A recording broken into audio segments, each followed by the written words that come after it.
Hello everyone. So we have discussed about the experimental techniques of producing dynamic deformation in earlier lectures.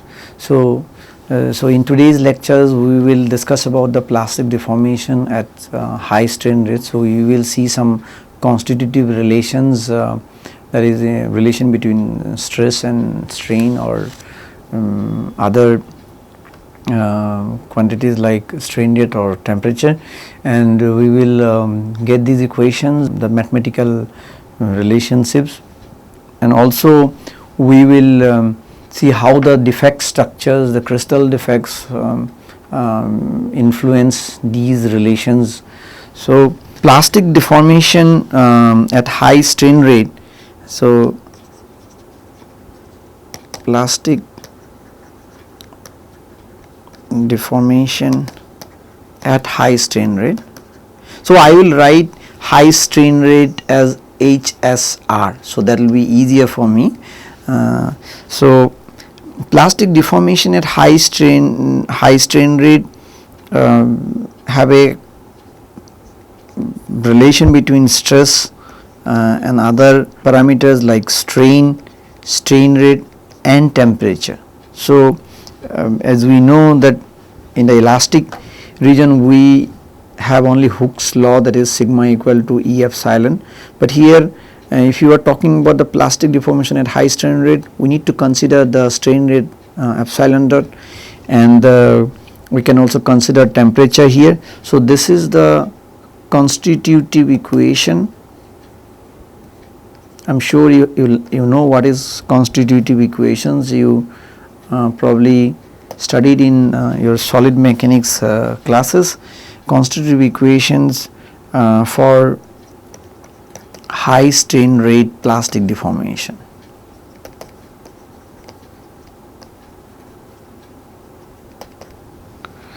So as we know, this plastic deformation is irreversible. It is irreversible, and hence it is also path dependent. It is also path dependent. So that's why the deformation substructures here in this book, that using the phrase deformation substructures, which means mostly the defect structures like dislocation structures in the material. So this deformation structures influence the material behavior or the plastic deformation behavior.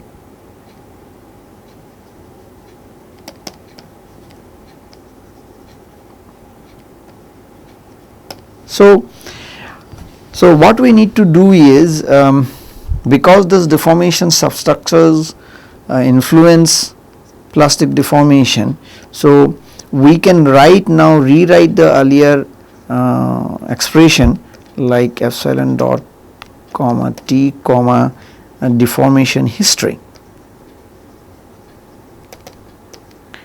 Deformation history. So why we are writing deformation history? So this will denote the evolution of deformation substructures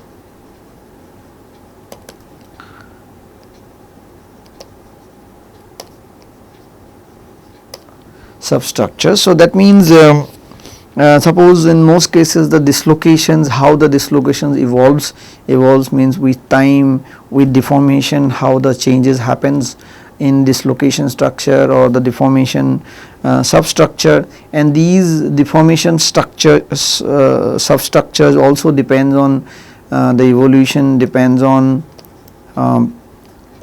strain rate and temperature. So that depends on that. These so some plastic deformation theories, some plastic deformation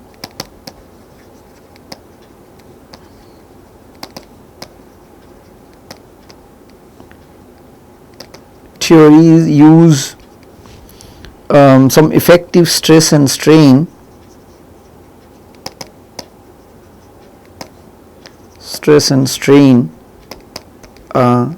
to express these plastic deformation, like sigma effective is equal to root 2 by 2 sigma 1 minus sigma 2 square plus sigma 2 minus sigma 3 square plus sigma 3 minus sigma 1 square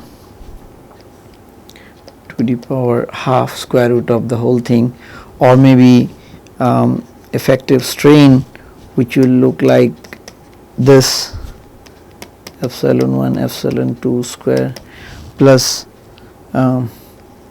epsilon 2 minus epsilon 3 square plus 1 minus epsilon 3 square half. So these are these effective stress and strain. They are taken as a scalar quantity, although these are tensors. So we are not going to use this. So there are some other options like shear stress,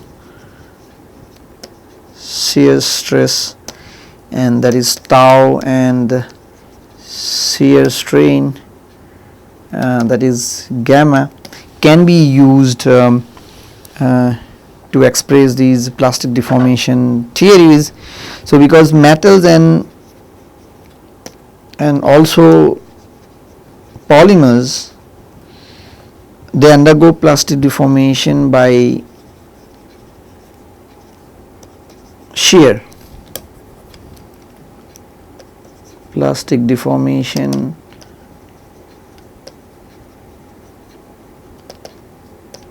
by shear. So that's why we can use shear stress and shear strain to plastic deformation and then to come up with some theories. So also more advanced and advanced analytical treatment and computational schemes, they use a tensorial approach, which we are not probably we are not using that tensorial approach, because it will be a little difficult for us, because you have different backgrounds, so you probably did not study about the tensorial approaches earlier. So that is, we are talking about the advanced theories, or analytical treatment and computational methods. So I will just write analytical treatment. So these theories probably will require tensorial approach with fully calculations with tensors. So if we plot the yield stress with shear strain rate, so that is we call we can call, let's say, gamma dot. So this plot, whatever we will be showing, is from Campbell and Ferguson. So the yield stress, as it is for mild steel, so here they are using the lower yield stress. As you know, there will be the yield point phenomena. So the stress strain curve will look like this. So this is the lower yield stress, LYS. The upper yield stress is this one. So this is the stress strain diagram we are seeing, but here what we are showing is the yield stress. So how it look like is, suppose we can see that the yield stress will increase with strain rate, and So what is happening here is this is in logarithmic scale, log scale. So let's say you have 1 here, 10, 100, 1000 like this, 10,000. So here let's say 0.1, 0.01, something like that. So here we are not plotting whatever megapascal values here, but this is the first curve is for very high temperatures, 713 Kelvin, and then second one is 493 Kelvin. Probably these are very this will be close to each other, and then the third one, let's say 225 Kelvin, and the last one is 195 Kelvin. So just to show you the variation here, so there are two observations they made, that is yield strength increases with the strain rate,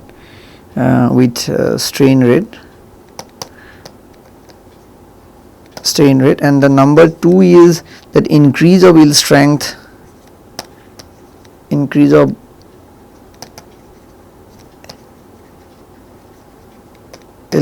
is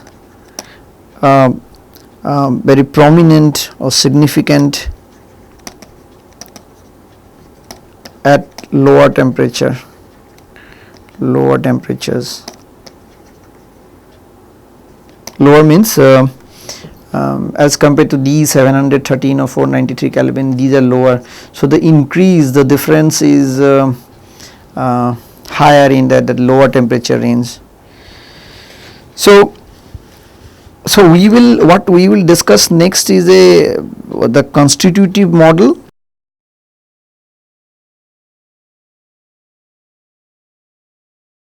Constitutive model for high strain rate plastic deformation behavior. So what we need to do is, so whatever we have seen in this plot, so that can be the summarized. If you can summarize the data, data means that from the plot into a equation, the mathematical equation, if we can plot into a single equation, that means that should include that strain rate variation and temperature, these effects.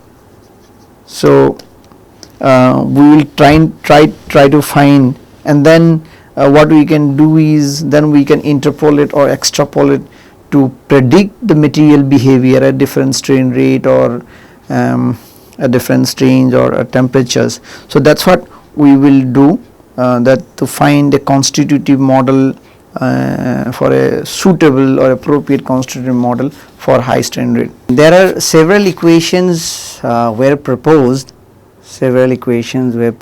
and even equations means constitutive equations, they were proposed and even successfully have been used. So the objective of this equation is to summarize the yield stress behavior, the variation of the yield stress with strain rate and temperature. So suppose if we try to have this relationship between stress and strain in the plastic region, and that there is a relation which is a good approximation. So this is at low strain rate, low and constant strain rate. So and then if you want to talk about the flow stress dependent on temperature, so there is another model that is put forward is like this 1 minus T minus TR, Tm minus Tr. So we will see what these means. Similarly, if we want to see the variation of flow stress with strain rate or effect of strain rate, So that stress is proportional to natural logarithm of the strain rate. So here in the first equation, this sigma naught is the yield strength,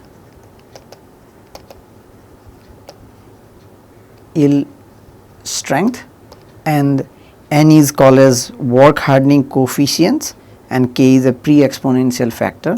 That I think all of you know that this is work hardening or strain hardening exponent, or we can call coefficient, and then k is also a constant. This is we generally write as pre-exponential factor. So similarly, for the flow stress temperature dependent relation, that is sigma r is the reference stress,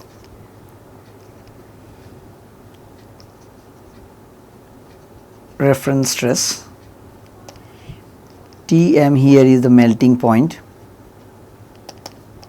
melting temperature, Tr is the reference temperature.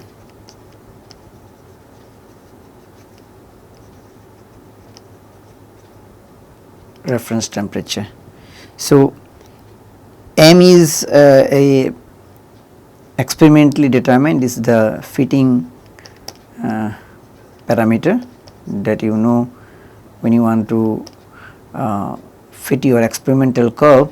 So with this equation, so we may need this fitting parameter, and then the third relation is the sigma that is directly proportional to natural logarithm of epsilon dot, that is the strain rate. So that is also not very high strain rate.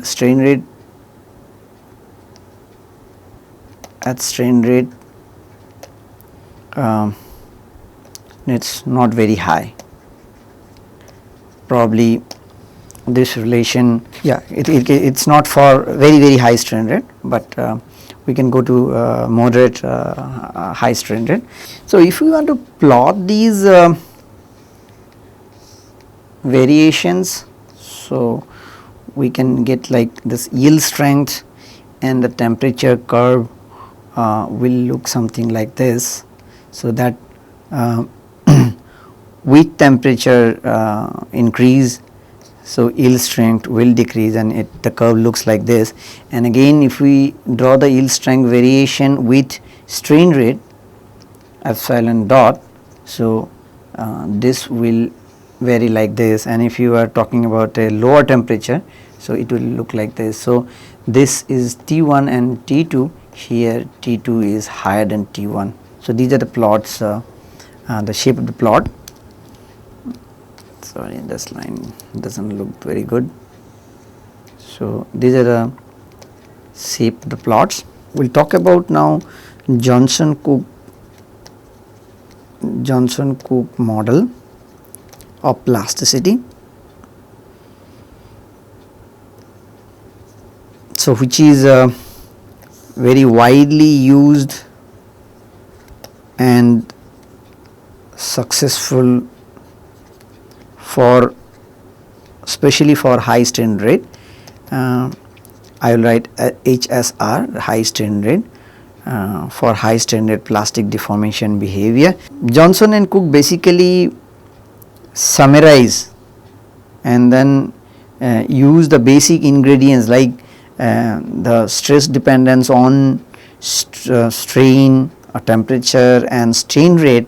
So using these basic ingredients and proposed a relationship which is equal to sigma naught plus b epsilon to the power n 1 plus c natural logarithm of epsilon dot divided by epsilon naught dot, and then 1 minus T star to the power m. So the power for the T star only. So this equation have 5 experimentally determined parameters. So here you got sigma naught, B and N, here you got C, and here you got M. So these are the 5 experimentally determined parameters.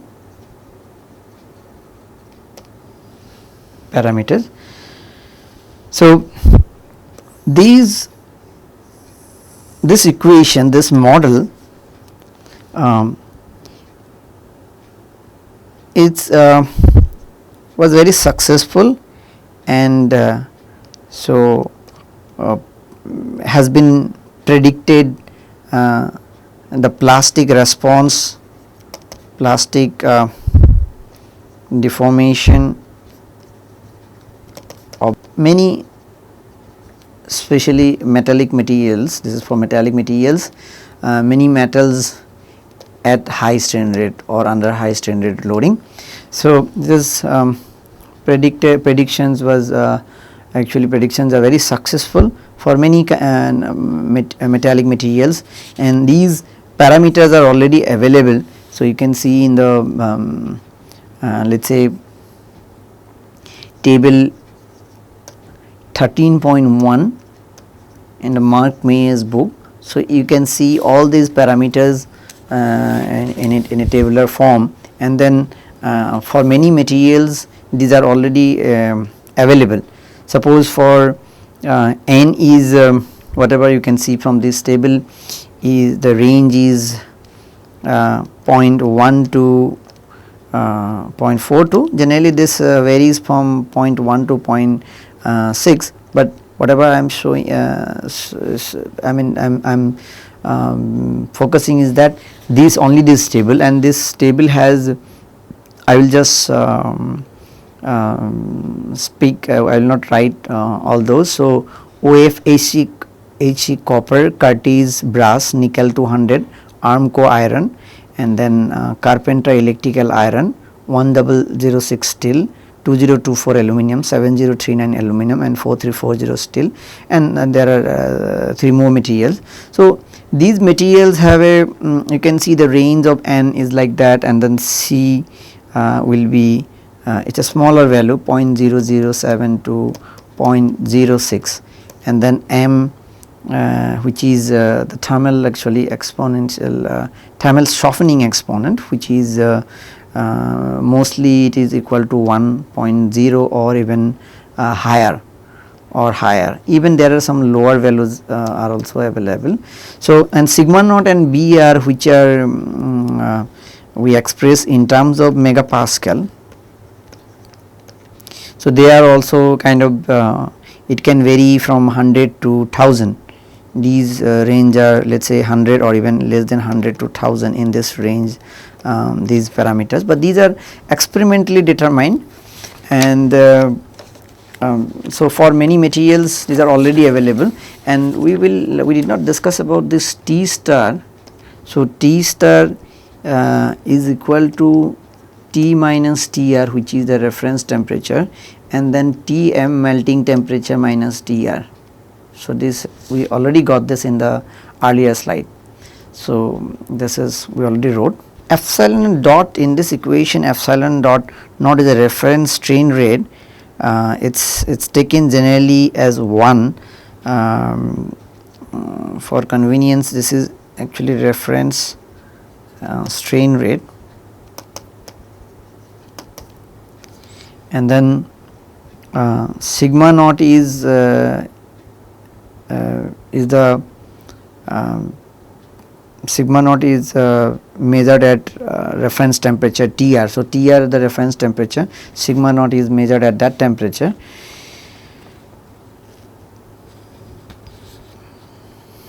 Also, as I told, this is used for mostly for metals, but sometimes it is also modified for ceramics as well. This Johnson Cook model has been modified for many materials. This is some of the researchers, they modified the equation a little bit, and so that it can fit to different kind of materials. And so some researchers even they tried it for ceramics, and they were able to get reasonable prediction from this Johnson-Cook model for ceramic as well. As you can see that there are different models. So these models will have exceptions. So it is difficult to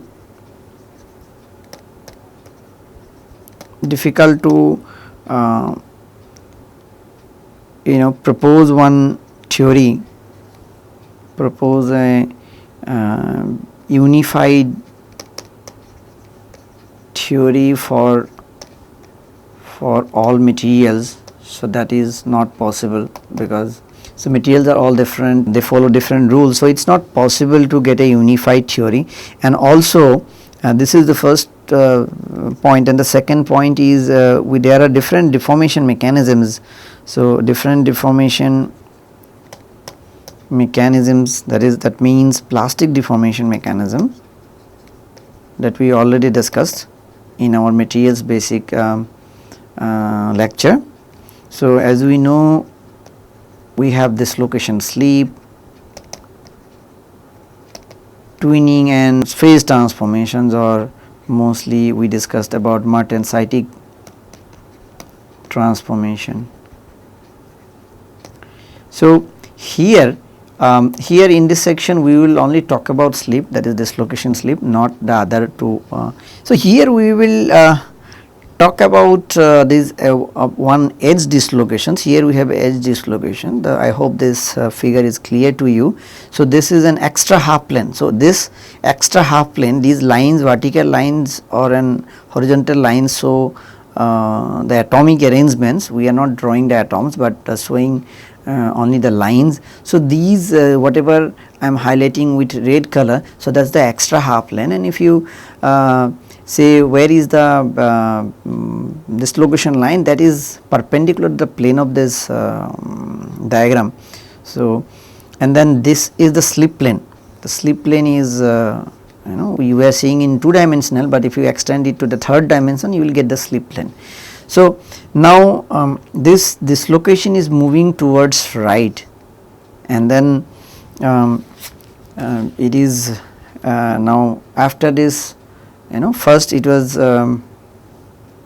let us say we are talking about a perfect crystal. Here we have a dislocation, and then if the dislocation moves, so there is one step created that is equal to Burgers vector B, the magnitude of this. And here also maybe this is same as the Burgers vector B, one step, one atomic distance. What here we are doing is we are applying some shear stresses tau, which is in this direction also you can show. This is we are applying some shear stresses. So shear stress tau moves the dislocation, Here in this case we are showing only one edge dislocation. And here again in the lower figure, what we will see is that, let us say we have a square domain of material, that is let us say L and L length, and then let us say we are applying some shear stress tau, and there are some dislocations. The dislocations can be shown with this symbol, that is the symbol for dislocation. So we are drawing, let us say 4 dislocations here. So these dislocations, when they will move this direction, they can have, so this is one slip plane, let us say number 1 dislocation move and can create a step here. Similarly the other dislocation, a parallel slip plane will move and create a step means the making a step here. Similarly another dislocation can move and make a step here, and then another parallel plane here. So finally the shape will be look like this. So this final shape will be look like this. So So this angle, let's say assume this angle is theta, and so now what we will do is, so this second figure, that means in the lower figures, the above top two figures, so below two figures, so what it says is that movement of array of dislocation, movement of array of dislocations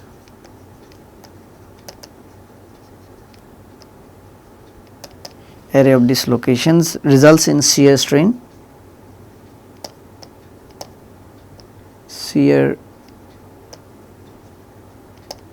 gamma. So array means, as you can see, we have drawn 4 dislocations here, and also on the same slip plane, just I want to clarify this, on the same slip system there will be more dislocations. So so after one dislocation, here for our simplicity we are showing that just one dislocation is going out of the crystal, but there can be more dislocation on the same slip system, there can be hundreds or thousands of them. So so movement of the area of dislocation will result in a shear strain, that is gamma. So we will see how to calculate this gamma. So this shear stress, the force on the dislocation per unit length in this case is force on dislocation. So we will write per unit length because the dislocation is a line defect, so it looks like a line. I have not shown you any figure, but if you see in transmission electron microscope TEM, the dislocation will be seen in that transmission electron microscope, and this dislocation will look like a like noodles, like Maggi noodles. So so these are lines basically, though that may not be a straight line what we are seeing. Some of our diagrams, even in materials basics lectures, we saw a straight line as a dislocation, but that may not be the case. That can be that can be a curve. So and that may look like some noodles. So what happen is, so when you are calculating the force on the dislocation, so you need to calculate the force per unit length, not the entire length of the dislocation. Entire length can be very high. We even don't know, and it is difficult to discretize and say that okay, this is one dislocation or something like that. It may be continuous curved line. So that force will be equal to tau, that is the shear stress, multiplied by the magnitude of the Burgers vector. So Burgers vector, so that means that is the dislocation Burgers vector you can write, or that offset that caused by the dislocation. Here you can see this is the Burgers vector magnitude. So if one dislocation goes out of this surface, that is the distance is b. So this is the force per unit length acting on the dislocation. Now we will see another thing, that the gamma, I will write it here only, although it does not look good, but this gamma, that shear strain will be equal to tan theta in this case. From your definition of shear strain, we know that, let us say this portion is L, and we need to know this distance. So how to get this distance is, we know we are assuming this one step is B, or in this side also you can see that this is B, or even this portion is also, let us say, B, and again this portion is B. So here we are not assuming that, let us say, array of dislocation, but let us say we are talking about only one dislocation now. So then only one step, and this step length is, we can say that equal to B. So now if you have 4 dislocations, we have here also B. So if you have 4 dislocations, so then it will be, the total distance will be 4B. Now instead of writing 4B, we can write NB. So N is number of dislocations per unit area. So you can get that gamma equal to tan theta, which will be equal to now NB by L. You can see this is, if you see this triangle and this angle is theta, triangle means I want to tell you about this triangle, and this is the perpendicular and the base, so NB by L will be equal to gamma. Okay, so we will write again here. So gamma will be tan theta, which will be equal to NB. N is the number of dislocations per unit area, B is the magnitude of the dislocations Burgers vector, and then divided by L. L is the our domain or size of the materials sample, and then what we can do is we can write it like this, NBL divided by L square. So we are multiplying L both above and below, and so we should know that the number of dislocations per unit area and divided by L square will give us the dislocation density rho. That is the dislocation density.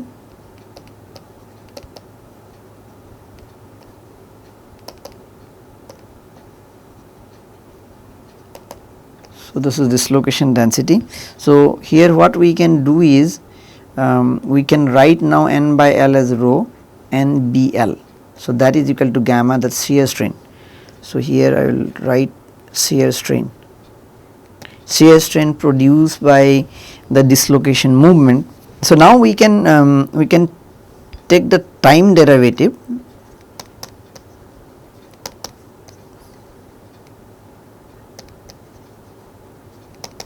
If we take the time derivative,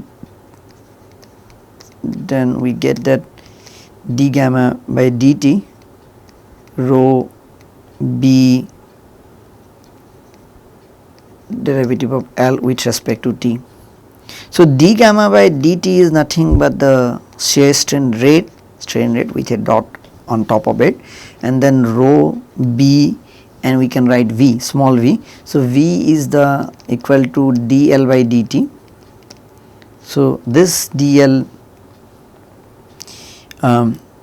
is, you can see we have L here, this L. So the dislocation moves at, let us say in time t, if it if it moves in the x direction, and then if we take the derivative of L with respect to t, that will give us the velocity of dislocation. Velocity of dislocation.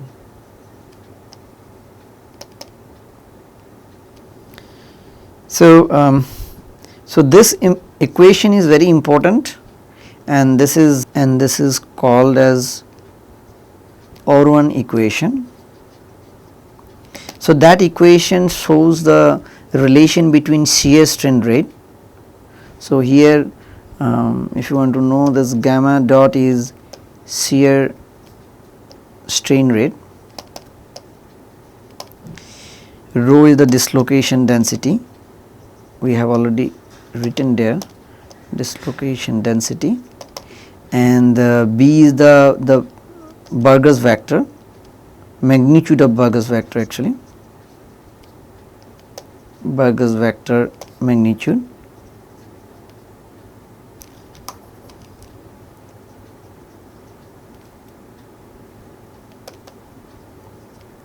and v is the, as you know, velocity of dislocation we have wrote here. The shear strain can be converted to longitudinal strain epsilon by adding a orientation factor, So here in this book it is not discussed in details, but other books probably from the mechanical behavior materials, Mayers and Chawla, so they are referring it to it. And then this this is orientation factor, that is M. So M is can be different for different crystal structures. So from this book from Mayers and Chawla, so they are saying that M, they are taking M 3.1 for FCC material and M equal to 2.75 for BCC, body centered cubic metal. So what the expression I did not write yet. So d epsilon by dt, that is epsilon dot will be equal to 1 by rho bv. So the M factor is different for different materials. In a generalized tensorial form, just I want to write that, but we are not going to discuss at all. This will be little advanced for you. Generalized tensorial formulation is it is so plastic strain rate is K equal to 1 by n B. I'll let you know what is K, and then rho V K. So you know what is B rho V, and then M K and this N K. So so these are the vectors. I will tell you what is this, and so basically what happens here is this K 1 to n is the number of slip systems. So these are the slip systems. So as you know, there are different number of slip systems. So in FCC materials this n can be 12. So for each slip system the contribution should be calculated, and here m and n. So this is we are writing the product of tensor product of m. M is for each slip systems this slip direction, as I told you in the earlier class of materials basic. This is the slip direction, and n is the slip plane normal direction. These are the vector slip plane normal direction. So so just to let you know that the slip direction and the slip plane normal direction can influence this. So that's why, although whatever we got earlier is a simple expression, but then this slip systems can influence this the strain rate here, the strain rate in the longitudinal strain rate. So this is we don't need to discuss more on it, but this is an important result. So with that, so we are actually closing for this lecture. So what we discussed here is we discussed about the constitutive relations, empirical constitutive relations, which is a very successful one equation is Johnson-Cook model, and we also discussed about the basic high standard plastic deformation and relations between stress, function of strain rate and temperature, and that relation can be is summarized with the help of this Johnson-Cook model, which is the most widely used, but there are other models also available in it. And then we also found about this Orwan equation. The Orwan equation gives the relationship between shear strain rate with the density of dislocation and the velocity of dislocation. So we will continue this discussion. So we have more to discuss about the plastic deformation behavior at high strain rate. So thank you.